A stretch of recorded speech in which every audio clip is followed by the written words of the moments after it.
Bonjour et bienvenue sur Radio Taïwan International. Vous écoutez tout de suite l'émission On en parle à Taïwan. Bienvenue à tous nos auditeurs qui nous écoutent sur onde courte.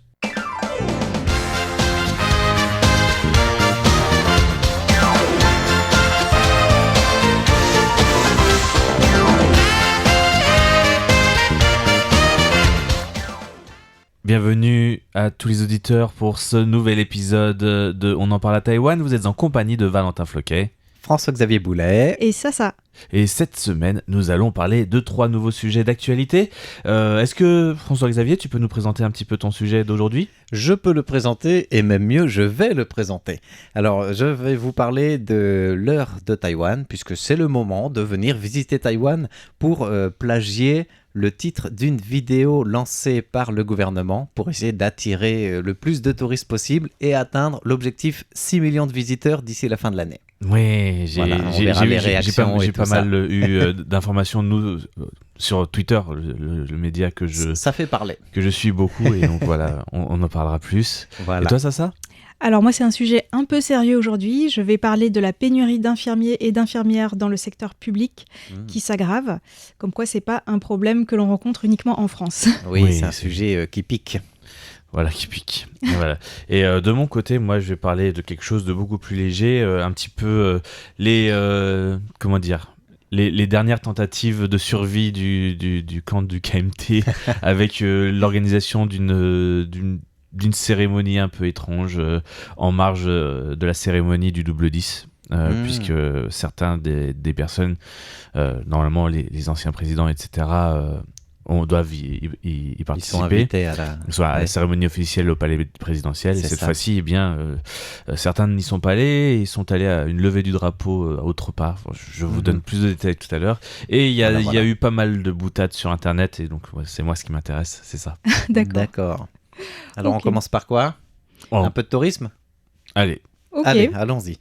Time for Taiwan, c'est le nom de la vidéo qui a été lancée le 11 octobre à 11h à Taïwan, mais un peu partout dans le monde entier. L'objectif du gouvernement, on le disait dans l'introduction, c'est justement par cette petite vidéo d'attirer 6 millions de touristes d'ici la fin de l'année.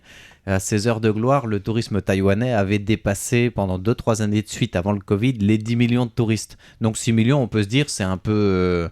c'est pas beaucoup, quoi. C'est un peu modéré comme objectif, mais compte tenu du nombre de visiteurs qui sont déjà arrivés depuis le début de l'année, puis de la reprise du tourisme international après Covid, c'est quand même un objectif intéressant si Taïwan y arrive. Alors 6 millions de touristes pour Taïwan, pour y arriver, il faut attirer les touristes, donc il faut donner une belle image de Taïwan. Alors quoi de mieux qu'une petite vidéo intitulée Time for Taiwan, elle dure 1 minute 50. Voilà pourquoi je dis petite vidéo. C'est vraiment une promotion à visée internationale pour diffuser une belle image de Taïwan qui va mettre l'accent sur le fait que venir à Taïwan, ça peut être amusant, sûr et pratique, et ce 24 heures sur 24. Voilà, les 3 pôles. Il faut que ce soit amusant, donc on va mettre des choses qui peuvent intéresser les étrangers. Il faut que ce soit sûr, donc... il y a la sécurité, il n'y a pas de conflit interdétroit, donc tout va bien, contrairement à d'autres parties du monde d'ailleurs. Et c'est pratique parce qu'il y a les magasins de proximité, parce qu'on peut manger à toute heure, à tout lieu, on peut faire tout ce qu'on veut, les transports, tout est pratique. Moi, quand j'ai regardé cette vidéo, je me suis surtout dit qu'ils ont mis l'accent sur le fait qu'il y en avait pour tous les goûts. C'est ça. Et moi, je me suis dit, mais est-ce que finalement... Enfin, quand j'ai vu la vidéo, je suis resté sur ma faim en me disant, mais... ça présente même pas non plus un beau Taïwan, quoi. Ça présente une partie de Taïwan, mais il n'y a rien de typiquement... Enfin, il y a du typiquement taïwanais, mais au bout d'1 minute 50, est-ce qu'il y a une image qui m'a frappé et qui me donne envie de venir à Taïwan ? En fait, pas tant que ça, quoi.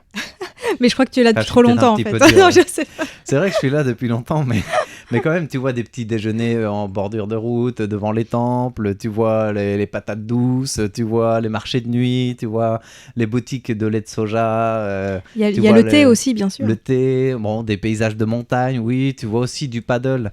Est-ce que c'est vraiment... tu viens faire du tourisme à Taïwan pour faire du paddle ou... Je suis pas sûr, quoi. Mhm. Voilà un peu pourquoi je dis que je restais sur ma faim.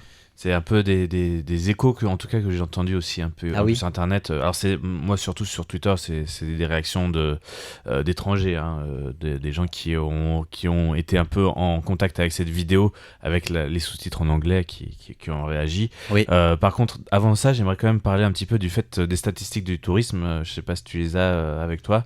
J'ai regardé un peu pour les Français récemment, en fait, pour d'autres raisons. Oui. Et en fait, on est le 3e pays en Europe, les Français, à visiter Taïwan. D'accord. Derrière Pour Europe, cette année là. cette année, Mhm. derrière l'Angleterre et L'Allemagne peut-être. et l'Allemagne, Mhm. c'est ça. Avec 27 000 personnes qui sont venues à Taïwan depuis janvier jusqu'à fin août. D'accord.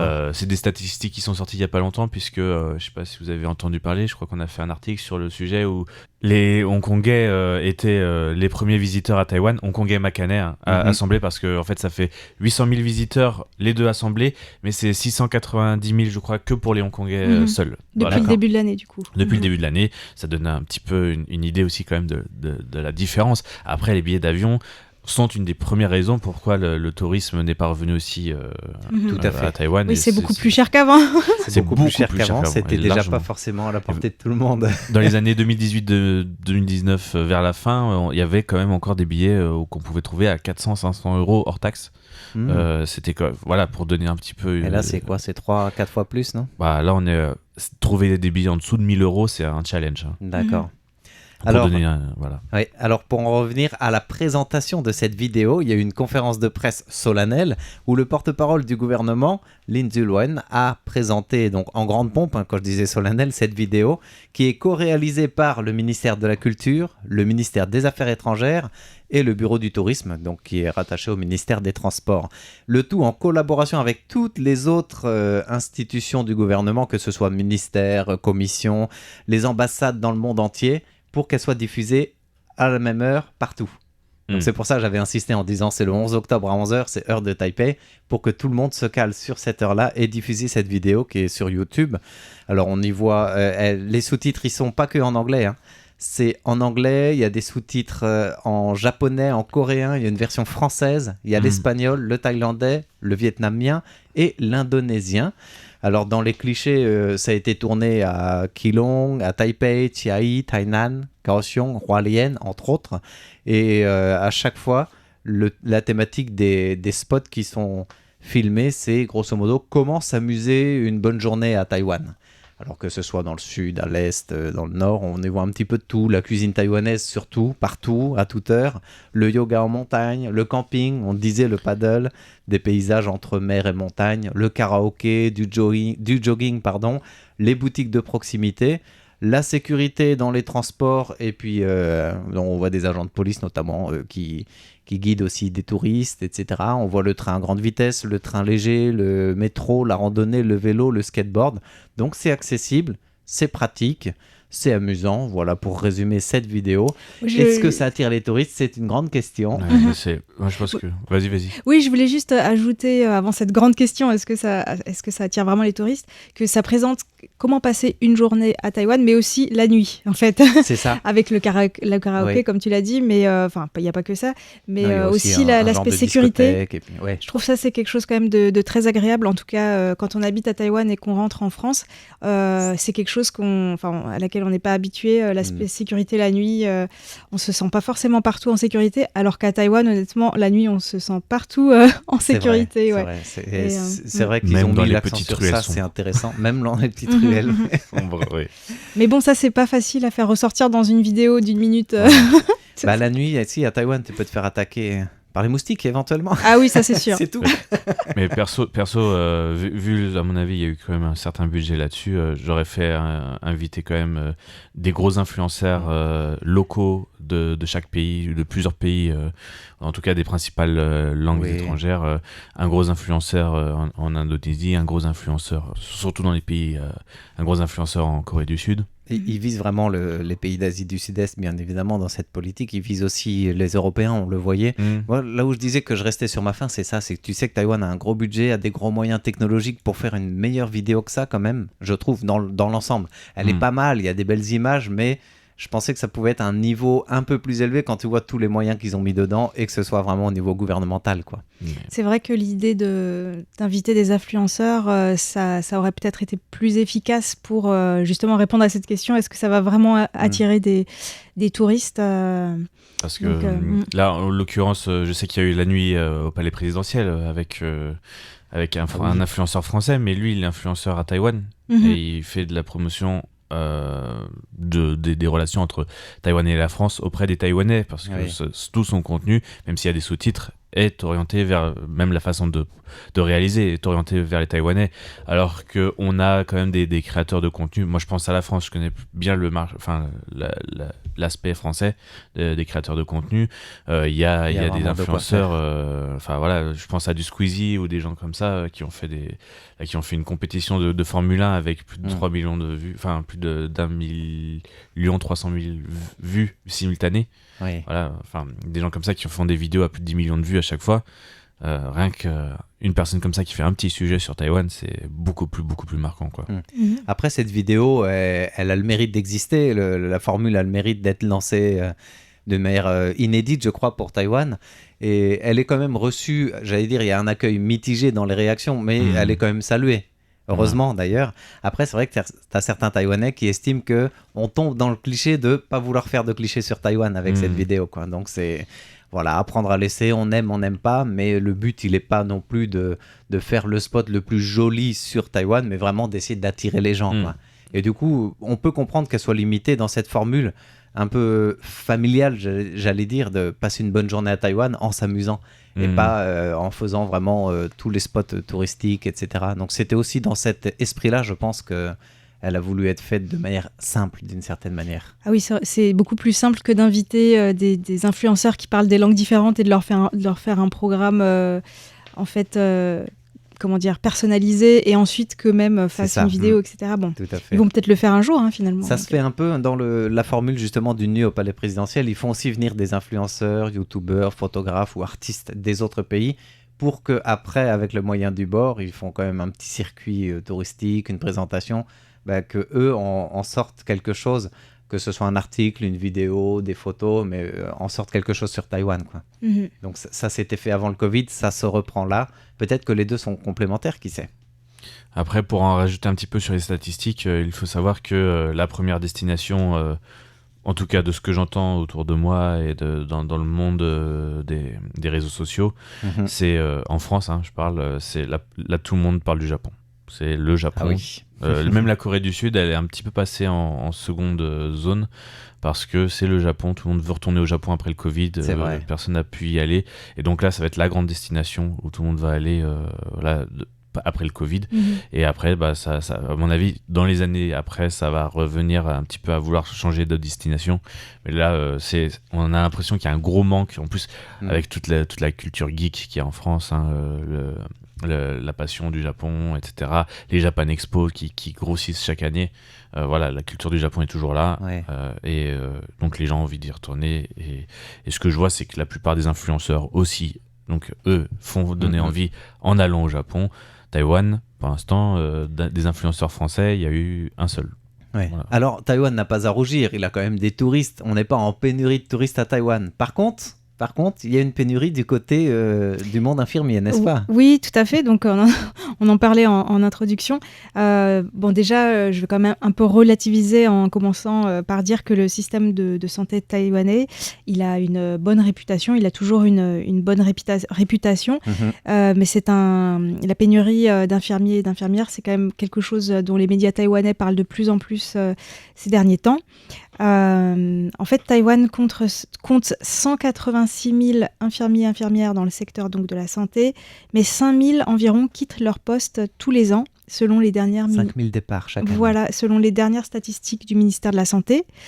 Et en fait, les principales raisons seraient les mauvaises conditions de travail, notamment le fait qu'il y en a beaucoup qui doivent travailler de nuit. En plus, ils ont des salaires peu élevés, une charge de travail de plus en plus lourde, et c'est un cercle vicieux parce que plus les gens quittent, ce secteur, plus les autres ont une charge de travail élevée. Oui, sans forcément un salaire gratifiant en fait. Voilà. Alors, il y a donc de plus en plus de personnes qui décident de partir dans le secteur privé, ou alors carrément de changer de métier, de devenir babysitter, ou alors de devenir infirmière ou infirmier à domicile pour les personnes âgées. D'autres, en fait, se font employer aux États-Unis, où les salaires sont plus élevés dans le même domaine. Et ce que le ministère de la Santé a constaté aussi, c'est que la plupart donc de ces 5000 personnes qui quittent tous les ans quittent leur travail après environ 10 années de service.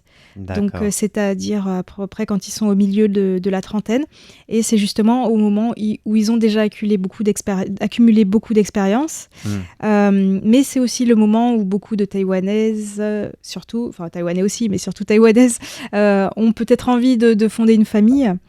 Et dans ce cas-là, être une femme à Taïwan avec des enfants et être infirmière avec du travail de nuit, les 3-8, un salaire pas très élevé, etc., c'est vraiment pas facile d'avoir un équilibre vie privée, vie professionnelle.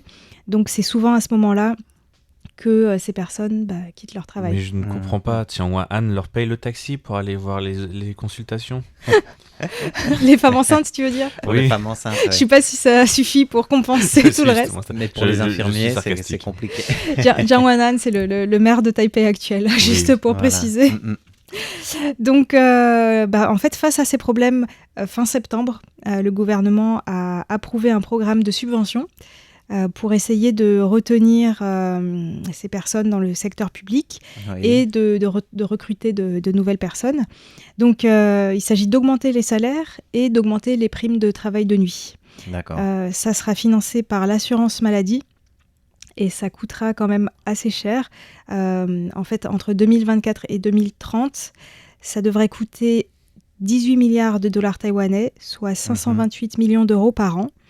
Et le ministère de la Santé espère pouvoir recruter comme ça entre 67 000 et 78 000 infirmiers supplémentaires d'ici à 2030. Autant. C'est énorme. Ah ouais, donc bonne chance. Il manque vraiment beaucoup alors. Tout à fait. Infirmiers. Ouais. Pour qu'ils repassent à la balance positive, déjà, ça serait déjà bien. Oui. Je sais pas, je les trouve très optimistes, mais bon. Peut-être que ça marchera, qui sait. Mais en plus, Taïwan étant une société déjà âgée et qui va vers une société très âgée, va avoir de plus en plus besoin de tous ces systèmes médicaux, que ce soit public ou privé. Donc, tout ce qui est aide-soignant, infirmière, c'est une demande croissante. Tout à fait. Et donc, c'est normal que les candidats à l'élection présidentielle de janvier prochain ont tous déjà annoncé, donc finalement assez tôt, leur programme dans le domaine de la santé. Alors, bien sûr, pour l'instant, ça reste au niveau de promesse. Voilà. Ça n'engage à rien. Normalement. Normalement, voilà. Mais... Alors, je vais essayer de vous résumer un peu tout ça.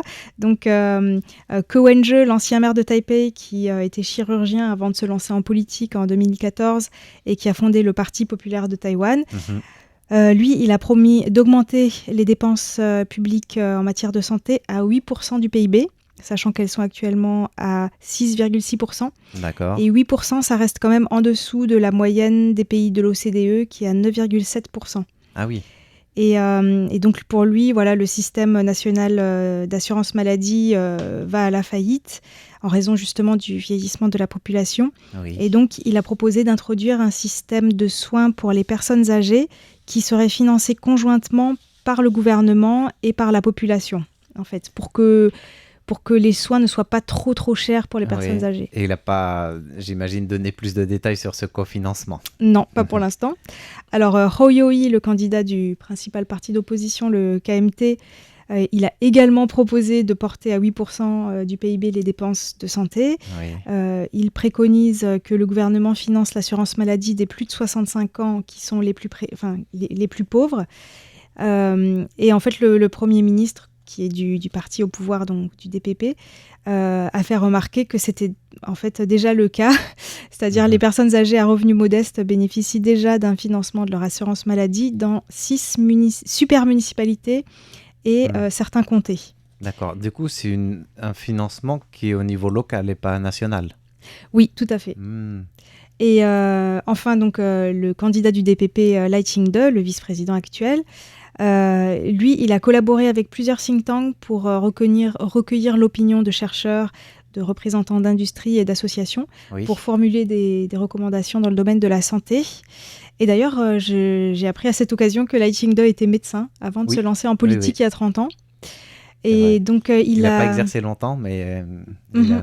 il a cette formation. Oui. Oui, et quelque chose d'un peu original, il a proposé une charte de la santé, s'il est élu, qui garantirait que les politiques gouvernementales ne puissent pas violer les principes de base sur la santé. Par exemple, le gouvernement devrait s'assurer une bonne qualité de l'air en démantelant les centrales à charbon et en développant les énergies renouvelables, par Mhm. exemple. D'accord. Du cross santé climat. Voilà. C'est ça. Et puis, bien sûr, il promet aussi d'améliorer les conditions de travail des professionnels de la santé pour que ce secteur soit plus attractif et de réformer le système d'assurance santé pour le rendre plus soutenable, mais il n'a pas donné trop de détails non plus. C'est-à-dire tout le monde sait que ce système actuel, s'il ne change pas, il court à sa faillite. Oui, en raison Et du il y a un sacré trou vieillissement. dans la sécu sociale à Taïwan qui va de plus en plus béant en fait. Mhm. Voilà. Donc, à suivre. Voilà. Voilà. On Et bon, termine avec un sujet sympa. Voilà, on parlait de candidats à l'élection. On va continuer à en parler un petit peu ici, puisqu'on Oui. parle de la fête nationale. Fallait bien qu'on en parle quand même cette C'était semaine. le Si double c'est- 10. Si ce n'est pas cette semaine, on ne pourra plus le faire après, n'est-ce pas? Eh oui, c'était Et mardi. Si vous avez raté l'occasion, il y a même une page spéciale sur le site internet pour suivre un peu tout ce qui s'est passé, ou presque, parce que la suite, c'est maintenant. Voilà, et donc, si vous avez. Donc, dans l'émission spéciale, il a été évoqué le fait que certains candidats, anciens présidents, souvent du parti du KMT, enfin, pas les candidats, mais en tout cas, Homme politique. les hommes politiques, notamment le maire de Taipei, Tian Han, dont on a parlé tout à l'heure, et l'ancien président Ma Ying-jeou, Oui. du KMT, avait désisté parce que sur certaines parties de la campagne et de la communication, c'était écrit Taiwan National Day. Et c'était que en anglais. Et tout ça est précisé un petit peu dans l'émission, donc je ne vous dévoile pas tout l'intégral de la polémique autour de ça, parce que c'est pas vraiment ce dont je vais parler moi aujourd'hui. Mais donc, ils ont fait une petite fête de leur côté, en parallèle de la fête nationale qui avait lieu devant le palais présidentiel avec les défilés. Voilà. Et donc, traditionnel. le KMT, plusieurs membres, dont le président du parti, Eric Chu, donc le maire du Nouveau Taipei, et candidat à l'élection le présidentielle. candidat à l'élection, et l'ancien président de la République, Mhm. Ma Ying-jeou, se sont retrouvés pour la cérémonie du lever du drapeau. Mhm. Et donc, à cette occasion, en fait, ils ont rencontré un chanteur.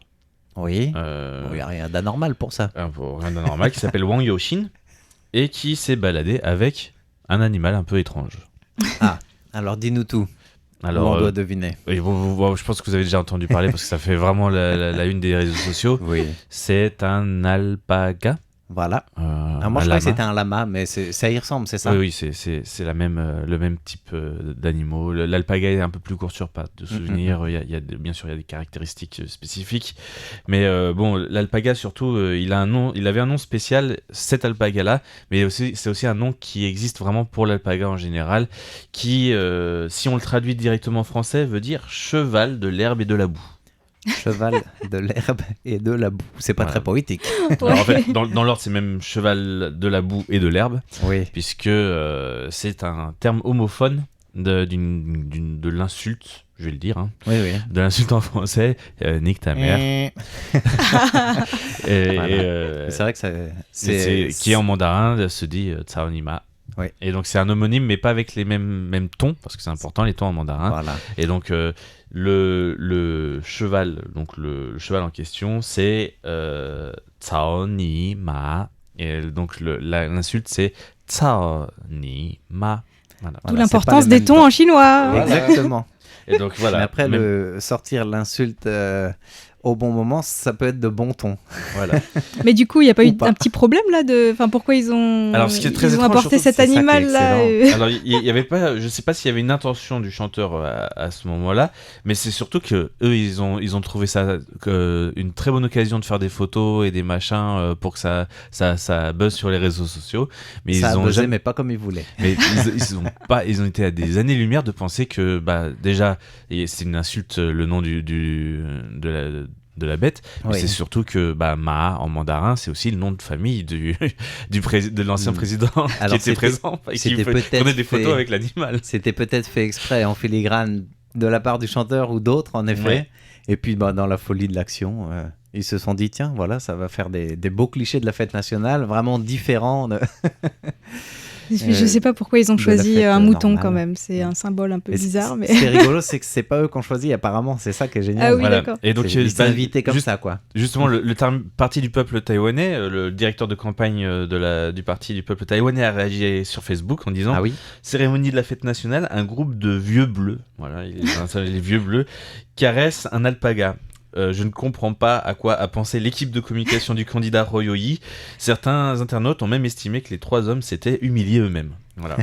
Parce que là, arriver devant un cheval, un alpaga dont le nom est va te faire voir Monsieur le Président, c'est quand même un peu bizarre. Voilà. Voilà. Et c'est pas tout, parce que c'est pas la seule manière dont s'est humilié le président, l'ancien président. Et en plus, c'est de la pas cérémonie. la première fois qu'il fait un buzz polémique comme ça avec un invité dernière minute sur scène. Je crois faudrait rechercher dans les archives, mais lors de la campagne à sa deuxième Réélection. mandature Mhm. pour être élu président, il y avait déjà eu des symboles comme ça qui avaient été très très mal pensés par l'équipe de communication, quoi. Ouais. Voilà, et c'était aussi avec Mais des animaux. je pense que des fois on attribue trop de choses à l'équipe de communication parce que souvent ça vient directement de la personne C'est possible aussi. en l'occurrence. Et là, bon, donc Le bad après buzz continue. parce que bon, après Ma Ying-jeou, l'ancien président de la République du KMT, est monté sur scène et a fait un discours. Oui. Et il voulait faire un truc marquant, tonitruant. Il a voulu vraiment marquer les esprits avec son discours. Et il voulait finir par la fameuse phrase qui est souvent dite par le KMT le DPP descendait des Voilà. comment ça s'appelle, des De étals. l'estrade. Voilà, non, c'est pas Chiatai, c'est Ah. Chiatia. Ah, d'accord. C'est-à-dire retirer du marché Voilà. un produit qui soit retiré Oui. directement De l'étagère. de l'étagère. Un appel aux électeurs pour voter pour un autre parti, quoi. Voilà. Pour retirer le DPP des rayons. Voilà. Sauf que il a fait une petite erreur de prononciation et il a dit Xiatien, qui est un gros mot énorme en mandarin. D'accord. Et Tianzhen, je sais pas si tu connais, je vois que ça réagit, qui comprend pas, mais Tianzhen, quelqu'un qui est mauvais, qui est comment dire, naturellement mauvais, et donc Xiatien est une énorme insulte, bien plus importante que Xiatia. Mhm. Si vous voulez, dans l'ordre des gens, du gentil au plus méchant, vous avez Xiatai, Xiatia, et après vous avez Xiatien. Mais Xiatien, c'est pas quelque chose qui se dit normalement politique. Mhm. Oui. Là, c'est vraiment un genre de lapsus, mais qui arrive vraiment au très mauvais moment. Voilà. Voilà.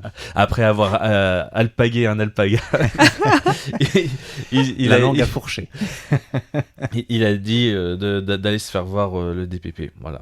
En gros, si je résume. Voilà. Donc c'est quand même assez polémique. Et on va peut-être finir par deux, trois phrases prononcées, Polémique de aussi. commentaires voilà, sur les réseaux sociaux. Ah. Certains disent que ils ont voulu faire un jeu de mots avec l'alpaga et au final ils se sont insultés eux-mêmes. Enfin, beaucoup d'internautes ont quand même rapidement fait le rapprochement entre Royoyi, le singe Rodze, de Rodze, Par Romain le singe, donc ouais, ça on l'a dit, cochon. le cochon Zhou Lilun, Zhou, son nom de famille c'est Zhou, et Ma, le cheval sur lequel monte le bonze, et donc l'allégorie le rapprochement avec l'histoire du roi des singes et les pérégrinations vers l'ouest. Voilà. Voilà pour donc cette partie, et donc il y a eu beaucoup de commentaires et de rapprochements faits avec ça, et qui disaient que ça c'est peut-être un signe pour que voilà, ils partent en pérégrination justement. D'accord. À la recherche des mantras ou des textes sacrés, Voilà, des sutras. des sutras dont le KMT a bien besoin en ce moment. Voilà. Bah, sur ce, on va terminer. Donc, on Exactement. en parle à Taïwan. Et oui, ça passe vite. Hein. Oui. On a déjà fini l'émission de cette semaine qui était animée par Ça. Valentin Floquet. et François-Xavier Boulet. À bientôt. Bye bye.